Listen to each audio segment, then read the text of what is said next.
because that will be updated.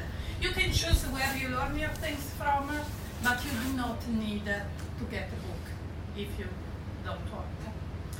We have a Facebook group. The Facebook group cannot be a substitute for MOL, so please do not send urgent information or request for extensions or anything on the Facebook group, but it's a page where you can share useful information. For example, you find a good link that helps you studying, let's say, HTML, you can post it on there.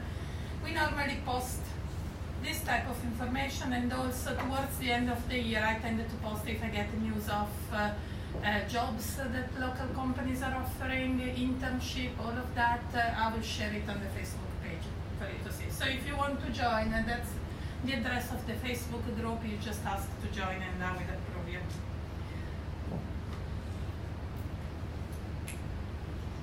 So the assessment, I know that's what most people want to know on the first lecture. The assessment will be just one project, so it's all project work, there is no exam. And the project work will constitute 100% of your assessment. I will release it between week 3 and week 4. The deadline for submission will be the 17th of May, and the submission will be done electronically through MOL. So the assignment is to be done in groups. Groups must be composed of maximum 3 people.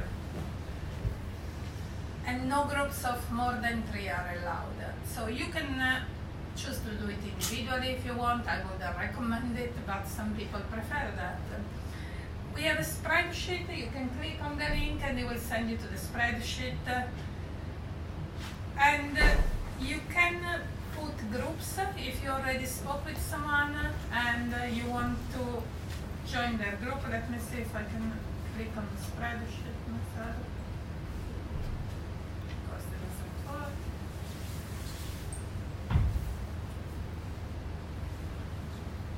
Oh, really didn't like that.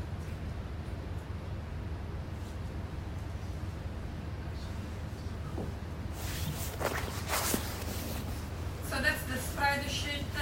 You can put here your proposed group. So if you want to propose a group, you spoke with someone, it's 2 of you or 3 of you, you want to work together, put the details of all the people in the group and the contact email address for the group. If you do not have a group, you can put here your name and you can put requirements if you have for the type of people you want to join your group. Please note, I would prefer master students to not group with third years. It would be better if third years can make their own group and master students can make their own groups. If there is an exception to that for any reason, please contact me and we can discuss it. So try to form the groups as soon as possible because it makes sense. It makes sense for you to start to work on the final assessment as soon as possible. I will tell you a bit more about it later. So, assessment to be done in groups, maximum of 3 people. Can you do it in 4? No. Can I do it on my own? No. But if one of us is alone because we are in odd numbers, maybe yes. So it's a bit, and even can I do it on my own? We say no because we don't recommend it because it's an awful lot of work. And if you do it by yourself, you will have to do the same amount of work as if you do it in 3. There will be absolutely no, no allowance for the fact that you're doing it alone. If you choose to do it alone, it's up to you, but you will have to do the full assessment. If we are odd numbers, now I haven't counted you as possible, we will see, just contact me and we will discuss it. Can we have an extension? That's the typical thing. The normal answer is no. And if you have any proven medical reasons, yes you can. But always, always, always don't leave it until the last evening before the deadline, please. And any problem or clarification, again, contact us in advance. So every year I've been team sharing this course for the past few years. This year is the first year I'm teaching it all by myself, but we have always had problems with groups. Group work can cause issues. So it happened several times. We had issues where one person will say my partner did not contribute at all, he was never present when we decided to meet. The other person say I was busy, I had appointments, I had things, I actually attended once. So the problem is always in communication between the team members. So most of the problems in group work can be solved. Please do not think that because you have more experience than other members of your group, you will be better and you can tell everyone else what to do. One key thing in group work is that you listen to your group members. Because we had this situation, this is a real one, a person that said, oh, I worked for a software development companies, this is all easy, I will tell you what to do and you do it. That's not going to work because the other team members will start resenting it, will feel like, well, why should I attend a meeting? Why should I go and work with this person? So what happened at the end was the group split.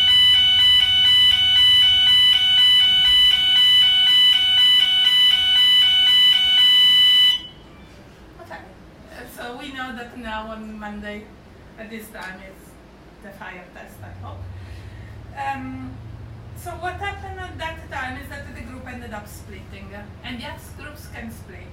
If you find out during the 12 weeks that you really cannot work with your group, come and tell us if you want to split the group. But surprisingly, who got the best marks wasn't the person that knew everything and could do everything by itself, was the other members of the group that actually put lots of effort in it and did it. So do not assume, please, that you're better than your group members and you can do everything. Be very careful when you work in a group. Listen if other people are not happy. If they are not interested, talk to your partner honestly and discuss with us any doubts. If you are feeling uncomfortable with your group, you can come and talk with me. That does not mean you are not loyal to your group. It means you are trying to clarify possible issues. Do not wait for the last minute. Do not wait after the assignment has been submitted and then come and complain because the marks should have been split in a different way because you worked more than the others. We do not take that into account because we ask you to tell us before. We ask you to tell in the report that goes with your assignment. So if you come after and you say, but my group didn't work well, I want a higher mark than my group members, that will not be taken into consideration. But remember also that until the assignment deadlines, we are here to help. So we want to help you doing well in this module. So assessment and feedback. Please come to the lectures. If you don't understand something, tell me. Feel free to ask questions at any time. Come to the lab classes and do all the exercises immediately. Do not assume you can wait week 4 and catch up because we will see the schedule of the module is quite tight. We have lots of topics and all build on the fact that you have understood the previous knowledge. So for example, this Friday we will look at HTML. The next week we will look at JavaScript, and JavaScript will assume that you know HTML. So if you haven't done your lab, you haven't tried HTML, you will not manage to keep up with the module. And also, most lab classes give you a piece to use in the assignment. So we are not doing the lab classes just for the sake of it. They will be part of what you can reuse in your final assignment. You can choose most of my groups every year from week 2, week 3. They already formed the group and they were working towards the assignment. So every exercise that was in the lab, instead of creating, let's say, a new HTML file to try a JavaScript, they were using their assignment for the week after, for the final assignment. They were using that and trying anything on top of that. So that's something you can do. It's welcome. I can give you feedback every week on how you're doing on your final assessment. So I would recommend you do it because that's the way you can make sure you integrate every single bit of what's required in the final assignment. Oh, I have a repeated slide, apologies. So formative feedback will be given every week during the lab session. I'm very happy to see how you're doing, how your assessment project is going on. And every week by appointment during office hours. I'm happy to see you, go through how you're doing for your final project and give you feedback, tell you, for example, I can see your project plan, your implementation plan, tell you if I think anything is missing. So as I said, we are here to help, so just come and look for us if you need it. And then summative feedback will be given, of course, after the assignment is submitted. In the report that accompanies the assignment, you have the chance to highlight any issues, choices. So for example, we had a problem with this, so we chose to implement it this way. That's perfectly acceptable if you write why. You can highlight individual contributions, so you can highlight which members of the team did what. If you had problems in the team and you agreed that all the group agrees that one person has done more than the others, this again is the place to tell us, because we will look at the split of work and we will be able to kind of adjust the marks compared to what is the split of actual work done. With the assignment, I will be distributing a marking schema that will make it very clear what we will be marking. So what you will have to submit for your assessment at the end will be the code of the solution, so it will be a project, it will have a topic, so you will submit all your code.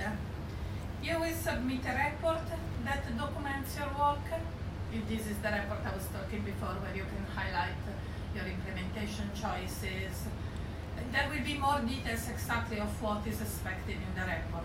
When I release the assignment, it will tell you which sections I'm expecting and what they should contain. But this is just a heads up, really.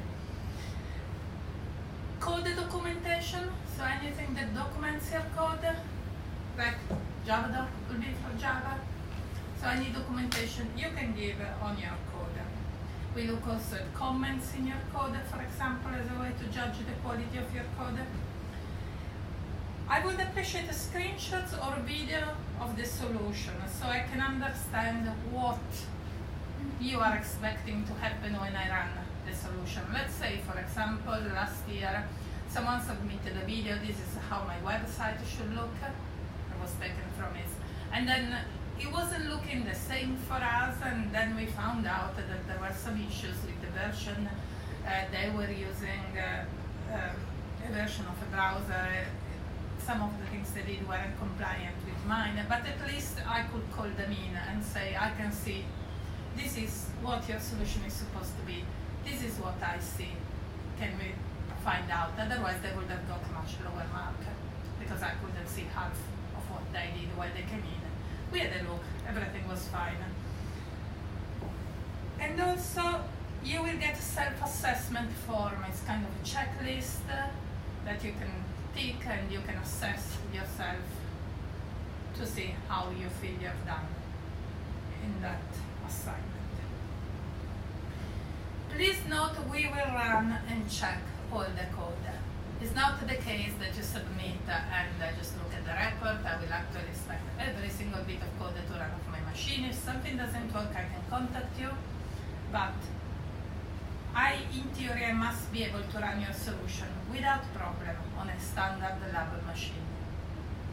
Now, I know this may create issues sometimes with some libraries or things. If you want to use a library, you should really ask me before. So do not go out and use lots of libraries and then I'm not aware. If you ask for permission, I will tell you yes or no. And then you will have to include them in your code so they can run on my machine. Yeah, all the external libraries must be included in your solution with previous permission. So again, don't wait the night before to ask, can I use this library for my JavaScript? So the marking schema will provide the details of how I mark your assignment, and the assignment will be divided in different subsections. So there will be different kind of topics, things you have to prove, you know. And each subsection will carry marks where I will assign 36% of the marks for the documentation and the project report, so how well is that section explained in your report and how well is the code explained. 39% for the implementation of your solution, so how good is your implementation, how good is your code. Please note that if it runs doesn't mean it's a good code. We all know that you can be doing some bad coding and still make it work. So we look also at the quality of what you produce and your documentation. And then 25% for the correctness of the results. So does your code do what it's supposed to do? If I ask, I want you to make a website that shows me, I don't know, all the pubs in Sheffield, does it do it or not?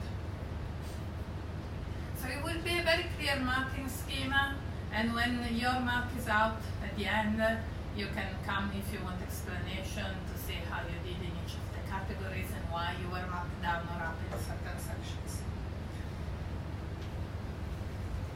Also, providing something that returns a correct solution is not enough to get a pass mark. You will need to implement all the strategies and document, discuss them properly. If you have issues, you can discuss them in your report. The quality of documentation and the code are very important issues for computer scientists. I cannot tell you how many students got a lower mark that their implementation would have awarded to them because they didn't provide it in documentation. And their report did not explain anything. So we ask a very simple report that says, I implemented it in this way and why. So just make sure you listen, you look at the assignment brief, and you complete every section. Getting marks over 75 in general requires to be creative and go beyond what's strictly required by the assignment. So we may say in the assignment you needed to develop a web page. Of course, if you do something with a particularly brilliant design or something particularly interesting, that will bring up the mark because we will look at it and say, oh, that's really nice. So if you just match what's in the criteria, you will get a pass. If you do something particularly nice, you will get something more. Comments from previous years, students were very happy to be in a module that gave them access to some more modern technologies. We will look at technologies such as JavaScript, Node.js, Ajax, JSON. So we will try to keep on top of what are the industry standards really. If you go out there and you go to work for a company of web development and you do not know jQuery, they will look at you really suspiciously. That's something that should be basic. Many students recognize that labs were absolutely the key part because it's actually where we do more than in the lectures. And what they complained last year is that the lab was only 1 hour and was completely not enough to understand, work and learn. And that created misunderstanding and problems. And that is actually true because what we used to do, for example, we used to have 2 hours lectures and 1 hour of lab. So 2 hours of theory on HTML.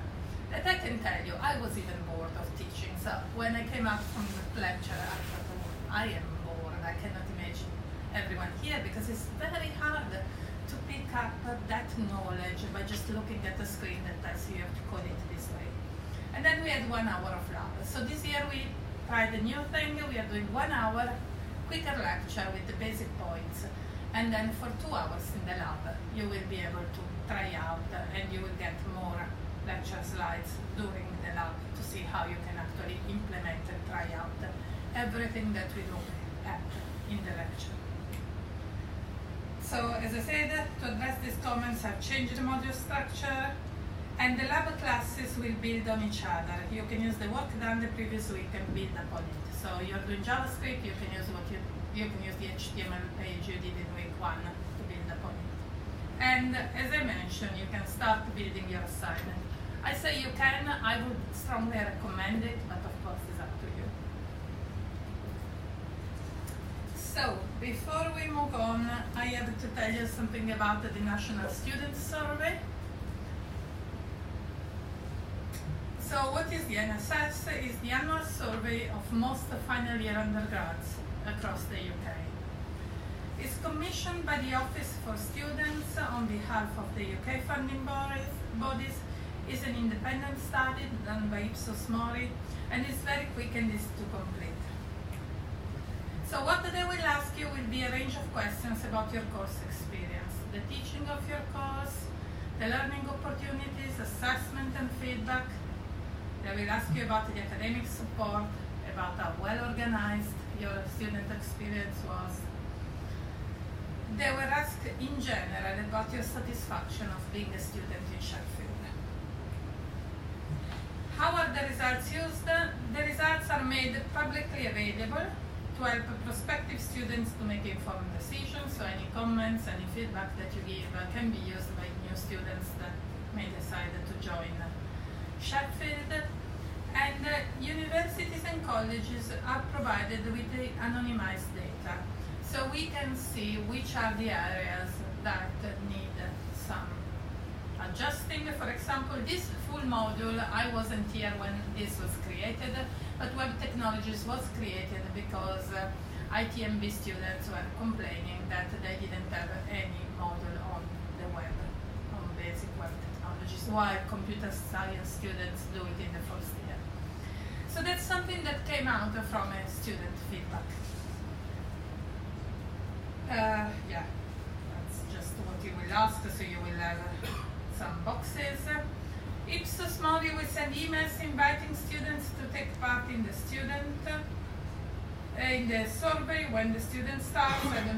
Survey starts, I don't have precise information on that now, but you can complete the survey using a PC, smartphone or tablet, so you can use anything. And of course, privacy is respected, the data is not shared, and no one will be identified, and all the responses will be anonymized. So what you will do, you can, for example, scan the code with your smartphone if you have a QR reader, and you can just go to the web address and fill in. You should receive an email, but please, please, please, I cannot beg you enough, please fill it in. We as university, we are judged on how many students will fill in this.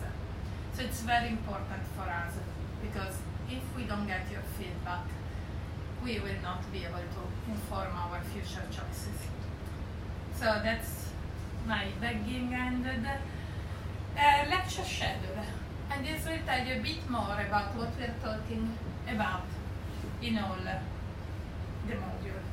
So we started today, we will start with a very different lecture from normal, so there will be nothing technical. We will just be talking about the trends in the web, the past, the present, the future, what are the new trending technologies. So today will be a very lightweight lectures. Then next week we will look at the HTML and CSS. Is any of you familiar with HTML and CSS? Yeah? A couple of people? Not many, but yeah? Okay. We will start from the basics. But again, in every lab lecture, I like to put some advanced exercises, so if you are familiar with HTML, you can just go ahead and do the advanced exercises. So we will look at CSS, that is the way you style an HTML document, so the way you make things look nice. Then in week 3 we will look at the JavaScript, so that's how to add interaction to any web page, and jQuery, that is a very popular library for adding JavaScript interaction to your page. So in theory you could write every single JavaScript code from scratch, but the reality of working in web development or doing web development is that there are lots of libraries out there that will help you doing things much better that you could code yourself, and why not using them? So we will look at how to use this library. And then we will have a lecture on responsive web design. This is something new from this year. I just wanted to give you a few hints on how you can create a responsive web page. That means a web page that can adapt to the type of screen or device that you're looking your information at. Just today I was looking for one of my new PhD students to the university web page for the PhD, and there was a table, and on a mobile phone you cannot scroll that table, so we could see just half of the table. So we will look at how we can create a website, a web page that can actually adapt to screen sizes. Then we will move on. This is kind of the first block till week 5, where we look at basic web technologies. The second block is more focused on client-server architecture, so how we create a website and web apps, let's call them, that can work in a client-server architecture, so more complicated web applications. And for that, we will focus mainly on Node.js. You may be familiar with it if you've done some web development. It's a JavaScript-based framework for creating client-server architecture. So, and that will spill to the next week, because I think Node.js is quite complicated and is quite key. So I gave it kind of 2 lectures, because in the first one I was thinking to just highlight some ways in which you can create a client-server architecture, talk a little bit how you access the web, and then do another lecture and another lab on Node.js. This schedule is flexible, meaning that if we realize everyone is finding it really easy and we don't need an extra lecture, I have much more I could add that is down there after week 10. But at the moment, I've kept it like that to give us a bit more time. And then week 8 will be looking at flexible client-server architecture with Ajax and JSON, so how you communicate in a flexible manner. Then I put here a lecture on database, web database. I put MongoDB, but we may have to change if they haven't managed to put all the required infrastructure on the computers. I will be chatting and let you know. But how many of you are familiar with ways to store information and query information like databases? Please raise your hand so I can have a vague idea. Okay, not many, so I think we will definitely need a lecture on storing information in databases. It's fine, and then the last lecture will be on Express. If we have some more time, we can squeeze in another lecture on Socket.io, but I don't think we will have the time, because this is already quite packed. If there is anything that you're curious about and is not covered in the lecture, please ask, because for example 3 years ago I was teaching mobile technology. We actually added the lecture at the end because people wanted to know something about something that wasn't covered in the schedule, so we added an extra lecture. So just let me know. And the last schedule respects that, so today we are having a lecture instead of lab because this is not a technical lecture. Then next Monday we'll do HTML, then we'll do JavaScript. So basically every Monday we will pick up what we have done the previous Friday. There is a gap here. There is 1 week where in theory you have a lecture and we are not doing it. That is the week of the 1st of April, where we are doing the lab on the 1st of April. But you will have a lecture on the Friday. We are skipping that lecture because it would be a bit funny to do a lecture and then not to do a lab for a month and a half. So we are not having a lecture on the week of the 1st of April, that I think is something like the 6th of April, that Friday or something like that. Anyway, I will remind you. But just so you know, there is a reason for that. Is because I didn't want you to have a lecture without a lab immediately after. So we are doing no lecture that week. Then when we come back, because there is quite a long time, there is a month for Easter, I was planning to have a lab of recap where we look back and we look at what we have done, and you use that lecture to, if you're building your assignment, just that lab, sorry, if you're building your assignment, to just go back, look at what you were doing, where you are, and what you needed to build. And then it finishes on the 7th of the 5th with the lecture on Express, and Labon Express. And then after that, you have almost 10 days to finish off your assessment. So, any questions? Not at all? Would you prefer to have a break of 5 minutes and then we do the second bit of the lecture? Yep. Okay, so 5 minutes break and then I will see you.